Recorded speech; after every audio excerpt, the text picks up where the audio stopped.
به فتحنا عليهم أبواب كل شيء। যখন বান্দা অপরাধ করে আল্লাহকে ভুলে যায়, ক্ষমতার চেয়ারে বসে এখন বিড়ি টানে আর গাঞ্জা টানে, মোল্লা মুন্সিও চিনে না, মাঝে মাঝে ইমাম সাহেবকেও দমক মারে। মাঝে মাঝে বাবারেও কয় আবেহালা, মাথা ঠিক নাই, মাল খায়া তাল হয়ে আছে।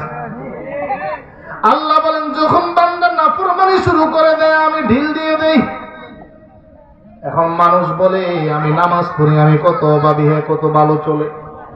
আল্লাহ বলে আমি তো ঢিল দিয়ে দিলাম, উমলি লাহুম ইন্না কাইদি মাতিন, আমি তাদেরকে ঢিল দিয়ে দিলাম।